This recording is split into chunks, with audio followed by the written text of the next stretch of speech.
బాబు ఈ నాన్న మీద కోపంతో రావేమో అనుకున్నా. పెరిగిన వాడిని మీ మీద కోపం ఎందుకు తెచ్చుకుంటాను నాన్న? అది కాదు బాబు, ఆయనన్న మాటలకు నువ్వు మనసు కష్టపెట్టుకొని. అదేమిటమ్మా, ప్రేమతో ప్రాణంలా పెంచుకున్న మీకు కాకపోతే నన్ను మాటలనే అధికారం ఎవరికుంటుంది? అదేమిటి బాబు, పెంచుకున్నా పెరిగినా అంటున్నావు? నేనన్న మాటలో చెప్పిన విషయం నిజమేనా అనుకుంటున్నావా? లేదు బాబు, నిన్ను దారిలో పెట్టాలని ఆవేశంలో నువ్వు మా కొడుకువి కాదు అన్నాను, అంతేగాని. ఎందుకు నాన్న నన్ను ఓదార్చాలని ప్రయత్నం చేస్తావు?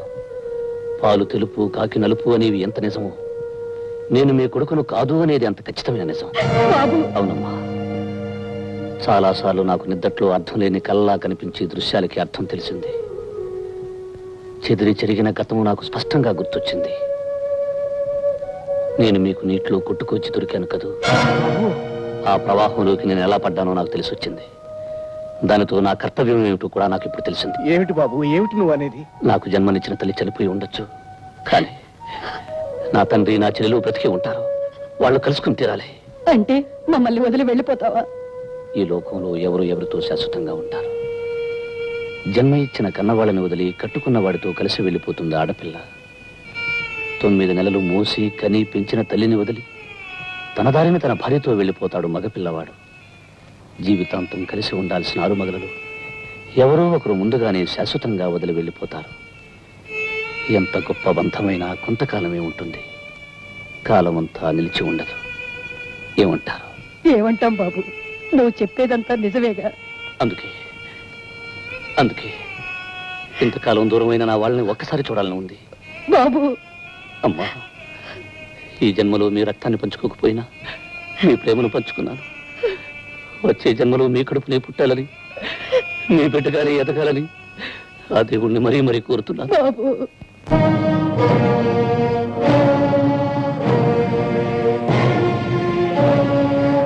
అంతా చచ్చిపోనాది. ఇక మన కడుపులో ఆకలి మంటలేరా? ఇక మన బ్రతుకు బుద్ధేరా? అప్పులు చేస్తున్నాం, ఎలా పెద్దగా అన్నం పెట్టలేం. ఈ దేవాన్యాయం రా దేవుడు.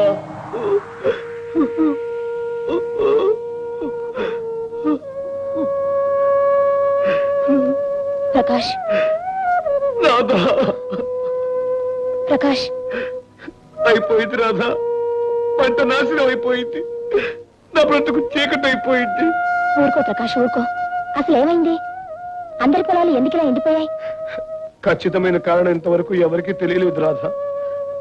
కానీ పేద రైతుల ఆశలు ఈ పంటల్లాగే ఒక్కసారిగా చచ్చిపోయాయి.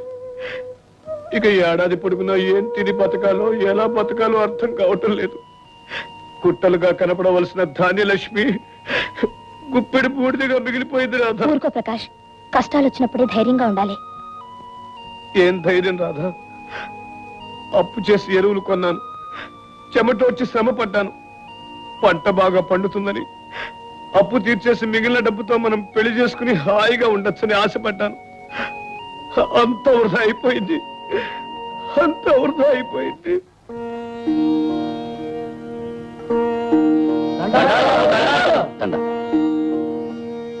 ఏమిటి బాబు అందరూ ఇలా వచ్చారు? కర్ణమూర్తులు, దైవం లాంటి వారు, తమరే మాకు న్యాయం చేయాలి. అవును బాబు, ఆచార్యులు గారు, మాకు జరిగిన అన్యాయానికి న్యాయం తమరే చేకూర్చాలి బాబు. అసలు విషయం ఏమిటో వివరంగా చెప్పండి. పంట నాశనం అవడానికి కారణం ఏమిటో తెలిసింది బాబు. ఆ జగన్నాథం గారి దగ్గర కొన్న ఎరువులన్నీ కల్తీవి. పంటకు ప్రాణం పోయాల్సింది పోయి విషం పోసినాయండి ఆ ఎరువులు. ఏమిటి, నిజంగానా? ఆ ఎరువుల్లో ఏ మాయదారి మందు కలిపాడో కానీ చల్లిన చోటల్లా పంట చచ్చూరుకుంది. నా నారంతా నాదిరైపోయింది బాబు. నా విత్తనాలన్నీ పుచ్చిపోయినాయి బాబు. దీనికి అంతగా జగన్నాథమే కారణం. జగన్నాథం ఇంత దారుణం చేశాడంటే నమ్మలేకుండా ఉన్నాను. పేదలకు పెన్నిదిగా, ఊరికి ఉపకారిగా ఉండి అతను ఇంత పాపాన్ని కొడిగడతాడని నేను అనుకోలేదు. మీలాగే ఆయన మీద మాకు గౌరవం అభిమానం ఉన్నాయి బాబు. పెద్ద చెట్టు నీడన కలుపు మొక్కలు ఉన్నట్టుగా ఆయన నీడ నా పంతులు గాడు భీముడు లాంటి సన్నాసులు ఉన్నారు. బహుశా ఆయన తెలియకుండా ఆ నీచులు వ్యధోపం చేస్తుంటారేమని మా అనుమానం. అన్యాయం జరిగిన మేము అడగడం వస్తే ఆవేశపడవచ్చు, ఆయన ఏమైనా గొడవలు చేయొచ్చు. అందుకే మా అందరి తరఫున మీరు ఆయన దగ్గరికి వెళ్ళి జరిగింది చెప్పండి. నష్టపోయిన మాకు ఏ కష్టం కలగకుండా దారి చూపెట్టమనండి. తప్పెవరితో తెలుసుకుని దండించమని చెప్పండి. తప్పకుండా. మీరంతా నా బిడ్డలంటూ వాళ్ళు. మీ కష్టాలను నష్టాలను ఓదార్చడం నా కనీస ధర్మం. నేను ఇప్పుడే వెళ్ళి జగన్నాథం గారితో మాట్లాడి మీకు న్యాయం జరిగేటట్లు చేస్తాను. వెళ్ళండి బాబు. ఏదో మొహమాట పెట్టి రమ్మన్నారు కనుక వచ్చాను. ఇలా నిజంగా మందు కొట్టడానికి మా రూల్స్ ఒప్పుకోవు. రూల్స్ ఏముందయ్యా, నాలాంటి వాళ్ళు ఊదరగొట్టడానికి, డబ్బిస్తే జోకొట్టి నిద్రపుచ్చడానికి పనికొస్తాయి. ఎందుకని అడుగు. ఎందుకు? డబ్బు గడ్డి తినడం నీకు, ఇచ్చి పబ్బం గడుపుకోవడం నాకు అలవాటైంది కనుక. అయ్యా మీరేమనుకోకపోతే చిన్న పని చేస్తాను. ప్రమాదం లేదైతే చేయవయ్యా. శుభమని పార్టీ చేసుకుంటుంటే దిక్కు వాళ్ళ తుమ్ము నువ్వు దొరికి నిలబడ. చీర్సయ్యా. చీర్స్. అసలు ఇంతకీ ఈ పార్టీ ఎందుకు ఇస్తున్నాను అడుగు. అడక్కపోయినా మీరు చెప్తారుగా. చెప్పకపోయినా నువ్వు అడుగుతావు నాకు తెలుసు అనుకో. చూడు, నేను ఇంతవరకు చేసిన నేరాలను కప్పిపుచ్చినందుకు ఇక ముందు కూడా నువ్వు ఇలాగే సాయపడతావని, సాయపడాలని గుర్తు చేయడానికి, గుర్తుండేలా చేయడానికి ఈ పార్టీ. అంటే నేను చేసిన సహాయాలకి ఇంత చిన్న పార్టీయా? అంటే పెద్ద బల్ల వేసి పెద్ద గంగాల నుండి మందు పోసి పెద్ద పార్టీ చెయ్యాలా? అంటే చేయాలండి. నేను మీకు అంతా ఇంత సహాయం చేశానా? రామరాజును హత్య చేస్తే అది ఆత్మహత్యగా మార్చేశాను. లక్ష్మిని పాడు చేసి ప్రాణాలు తీస్తే అది యాక్సిడెంట్ గా మార్చేశాను. రైతులకి కల్తీలు అమ్మితే ఆ గొడవ ఏమీ తెలియట్టు ఊరుకున్నానా? ఇంకా మరి ఎంతసేపు నువ్వు చేసిన ఘనకార్యాలే చెప్తావు కానీ నేను చేసిన పని చెప్పవే. నువ్వు చేసిన ప్రతి పనికి కంట్రోల్ రేటు ప్రకారం కట్టలు కట్టలు చదివించేనే అది మర్చిపోయినట్టున్నావు. ఆ పని గడిచింది, నీ పర్సు నిండింది. కావాలంటే కావాల్సింది కోడి కావాలి. అయ్యా నేను తుమ్మితే కీడు వస్తుందన్నారే, వచ్చేసింది అయ్యా.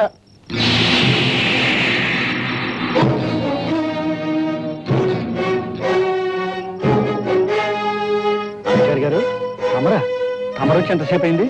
చేసిన పాపాలను గురించి మీరు ముచ్చటించుకునే క్షణంలోనే వచ్చాను. అంటే అంతా విన్నారన్నమాట. అంతా విన్నాను జగన్నాథం గారు, అంతా విన్నాను. ఇంతకాలం మహాత్ముడు, మహానుభావుడు అని లోకమంతా నమ్మిన నీ అసలు కథనే నీ నోటంటే విన్నాను. చాలా సంతోషం ఆచార్య. రాతి బొమ్మకు పూలమాలలు వేసి తల వంచుకొని పూజలు చేసుకునేవాడివి.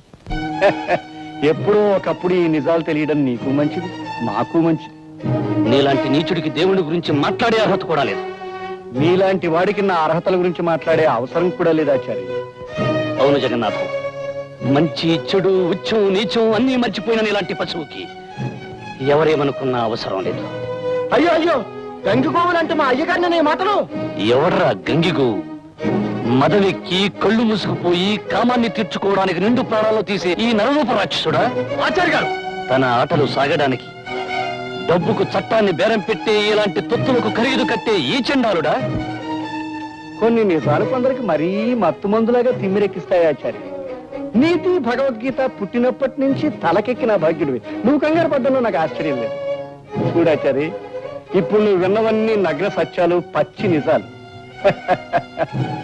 డబ్బుతో చట్టాన్ని కొన్నాను, డబ్బుతో బలాన్ని కొన్నాను, డబ్బుతో మనుషుల్ని కొన్నాను, డబ్బుకు లొంగనప్పుడు మరో విధంగా లొంగ తీసుకున్నాను. అప్పటికీ లొంగకపోతే వాళ్ళని అంతం చేసేది ఇది నాకు అలవాటు, అవసరం ఆచారి. ఇన్ని నిజాలు విన్నావు కనుక ఇప్పుడు నిన్ను కొంటాను. చెప్పు ఆచారి, నీకెంత డబ్బు కావాలి? ఈ క్షణంలో విన్న నిజాలను ఈ క్షణం నుంచి మర్చిపోవడానికి నీ ఖరీదంతా చెప్పు ఆచారి. ధనమదంతుడా, ఐశ్వర్యం మనిషిని గుడ్డివాణ్ణి చేస్తుంది, ఆశ మనిషిని పిచ్చివాణ్ణి చేస్తుంది, మదం మనిషిని పశువును చేస్తుంది. ఈ మూడు కలిసిన విచిత్రమైన జంతువుని ఈ రోజే నా కళ్ళ ముందు చూస్తున్నాను. ఈ శంకరాచారి నీతిని, నిజాయితీని ఖరీదు చేసే ఐశ్వర్యం ఈ సృష్టిలో ఇంకా పుట్టలేదురా. దేవుణ్ణి, దైవత్వాన్ని దూషించిన ఎందరో రాక్షసుల్ని కూల్చివేసిన జాతిరా ఇది. ఈ రోజుతో నీ పాపాలకి ముగింపు పలికి నీ అసలు రూపం లోకానికి తెలిపి ప్రజలను రెచ్చగొట్టి నిన్ను నిన్ను నిన్ను సర్వనాశనం చేస్తాను చండాలుడా. వీడు మనందరి విషయం బయటపెట్టి తీరుతాడు. మరి ఇప్పుడు ఎలాగండి అయ్య గారు? మరేం భయం లేదు. వాడి చావుకి ఆహ్వాన పత్రికని వాడే ఇక్కడ వదిలి వెళ్ళాడు. భయంకర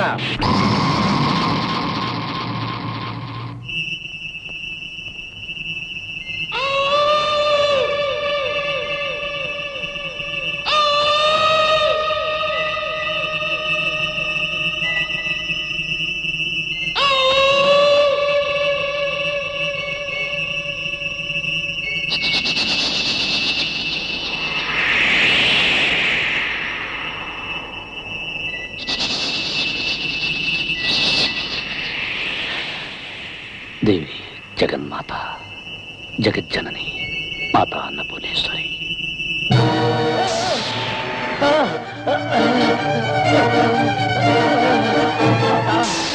ఇచ్చినప్పుడు తప్ప నువ్వు బయటికి రాకూడదు. సరేనా? వచ్చేయ్.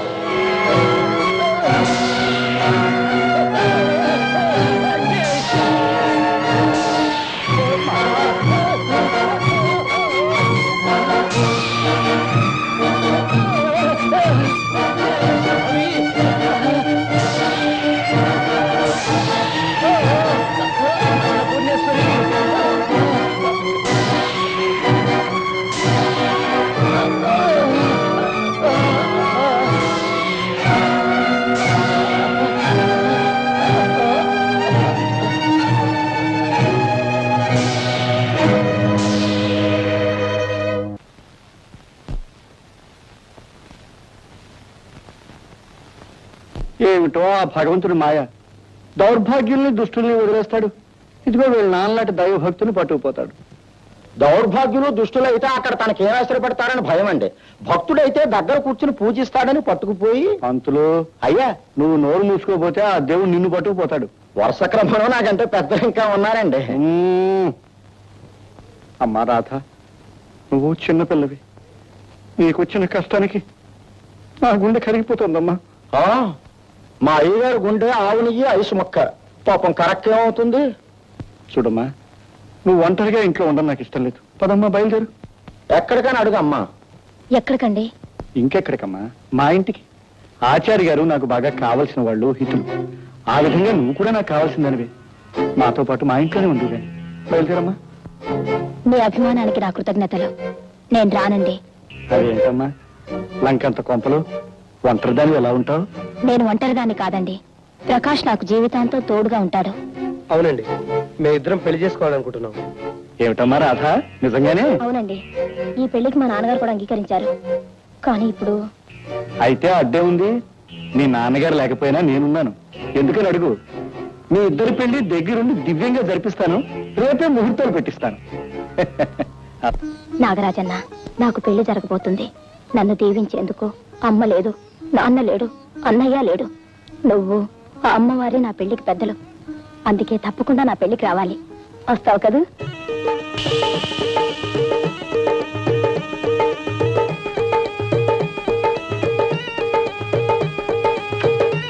నాగరాజన్న, నాకు తెలుసు ఈ చిన్ని పెళ్లికి తప్పకుండా వస్తావని.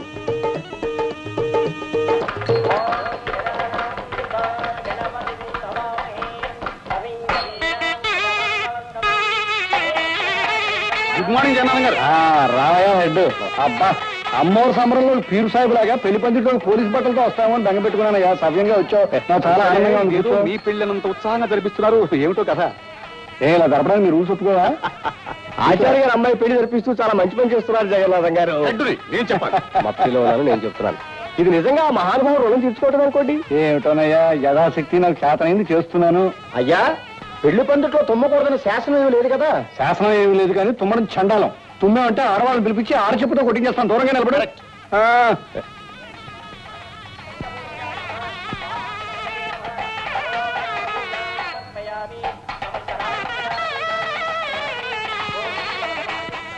ఏంటి అలా దిక్కులు చూస్తున్నావు? పెళ్లి కొడుకు పక్కనే ఉన్నాడుగా. అది కాదండి, మా నాగరాజన్ ఇంకా రాలేదు.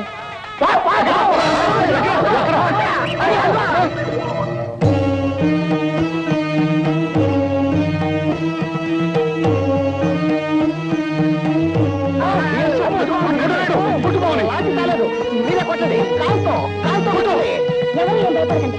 ఆ పాము నా నాగరాజన్న. నా పెళ్లికి నన్ను దీవించడానికి వచ్చింది. నాగరాజన్న, రా నాగరాజన్న.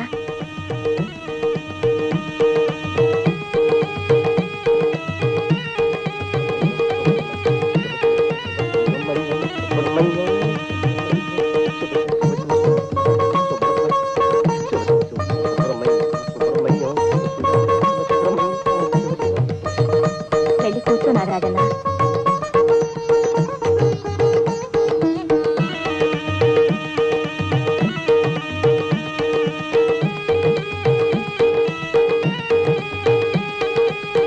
అయ్యా, పావులు తేళ్లు జెర్లు తమతో సమానంగా కూర్చోవడం ఏంటండి కర్మ? నువ్వు నోరు మూయి. అది విందంటే నువ్వు అనుకుని నన్ను కాటేస్తుంది, నేను చచ్చి ఊరుకుంటాను.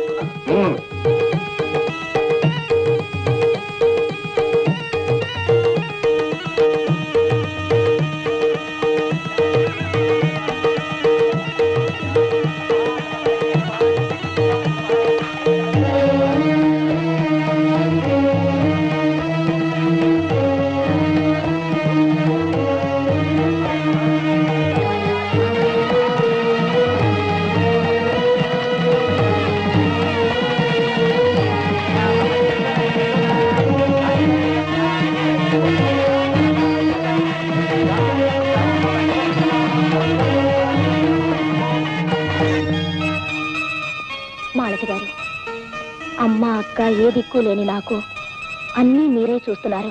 నిజంగా చూడు రాధా, నాకు కృతజ్ఞతలు చెప్పడంతోనూ నన్ను పొగడ్డంతోనూ ఈ రాత్రి వృధా చేయకూడదు. అవతల గదిలో మీకోసం అబ్బాయి గారి విరహంతో బాధపడుతుంటారు. పద పద.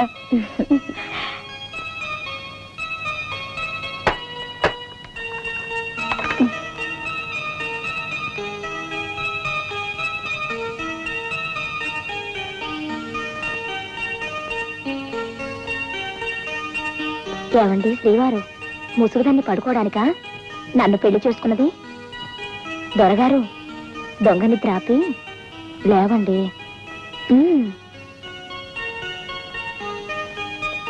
లేవండి, నీకే చెప్పేది.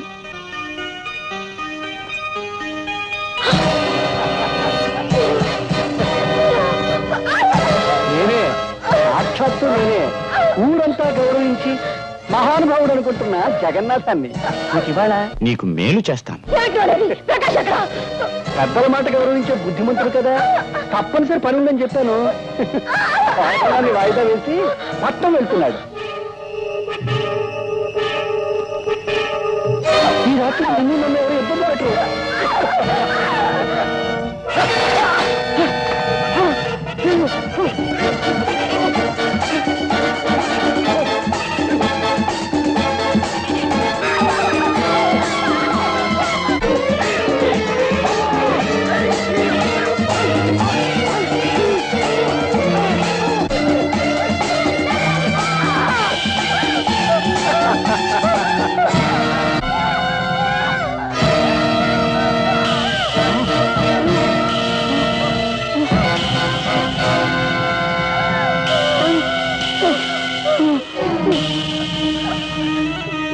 నాగరాజన్న,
నాగరాజన్న, సమయానికి వచ్చి రక్షించావు.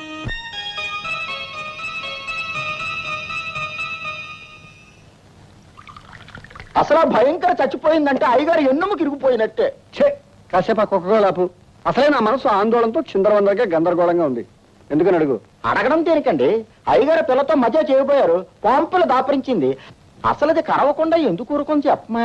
చెప్పమా ఉప్మా అంటే చెప్పు తీసి కొడతాను. ఏంటో నీ ఉద్దేశం? ఆ పావు నన్ను కరవాలనా? అది కాదండి, అసలే అది తాచుపాం కదా, పగబడితే కాటు వేయాలి కదా. ఆ కార్యక్రమం మరో రోజుకి కన్నా వాయిదా వేసుకుందేమోనండి. ఏంటో నీ ఉద్దేశం? నన్ను భయపెట్టాలని చూస్తున్నావా?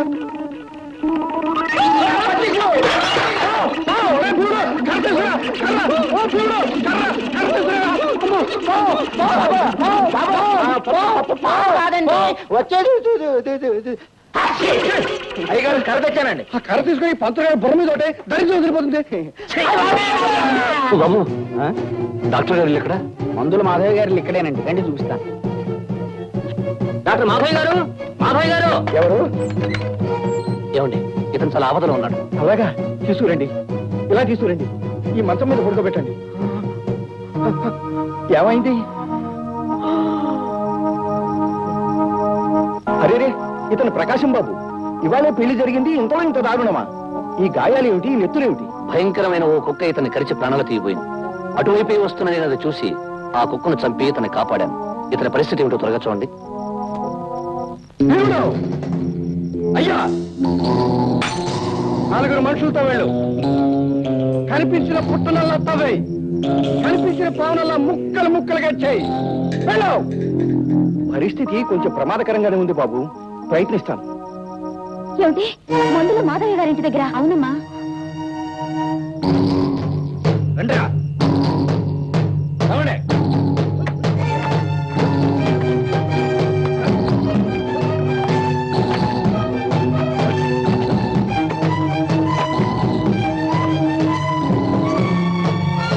లేదు, జీవం లేదు. పదరా పదం. ఏమండి? ఏమండి? ఏమండి? ఏమండి? డాక్టర్ గారు ఈయన నాకు దక్కించండి డాక్టర్ గారు. ప్రాణంలో ప్రేమించాను, మనసు పడి పెళ్లి చేసుకున్నాను. ఏదైనా దొరికితే నేను బ్రతకలేను డాక్టర్ గారు. మీరే రక్షించాలి డాక్టర్ గారు. చూడమ్మా, నాకు తెలిసిన వైద్యం, నా దగ్గరున్న మందులు ఇతన్ని బ్రతికించలేవమ్మా. అలా అనకండి డాక్టర్ గారు. మీరెందుకు రక్షించలేరు? ఈయనకి ఈ ప్రమాదం ఎలా జరిగింది? ఒంటరిగా వస్తున్న ఇతన్ని దారిలో ఒక కుక్క మీద పడి కరిచి పీకి ప్రాణం తీయబోతుండగా ఈ మంచి మనిషి రక్షించి తీసుకొచ్చాడు. ఆ కుక్క కాలి గోళ్లకు విషం ఉండడం చేత ఆ విషం శరీరంలోకి ప్రవేశించింది. ఆ విషానికి విరుగుడైన మూలిక నా దగ్గర లేదమ్మా. బహుశా అడవిలో దొరకచ్చు. ఆ మూలిక దొరికితే తప్ప ఇతన్ని భగవంతుడు కూడా రక్షించలేడు.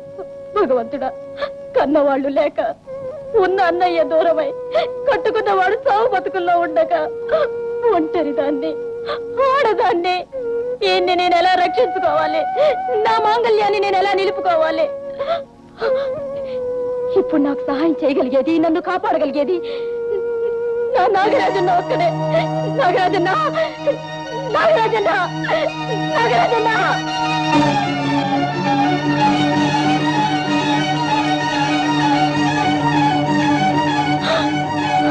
నాగరాజన్న, నాగరాజన్న, ఎంత ఘోరం జరిగిపోయింది. నా నాగరాజన్నకి నిలువ నీళ్ళు లేకుండా చేశారా దుర్మార్గులు. ఎక్కడున్నావు? ఏమైపోయావు నాగరాజన్న? కష్టాల్లో ఈ చెల్లెమ్మ కన్నీళ్లు తొడవాల్సి నువ్వేమైపోయావు నాగరాజన్న? ఎక్కడున్నావు నాగరాజన్న?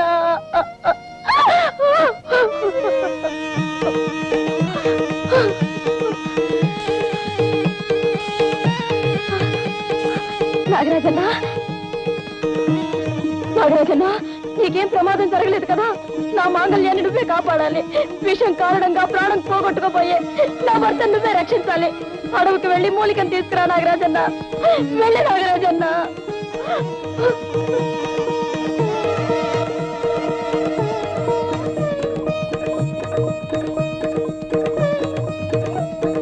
అమ్మా రాధా,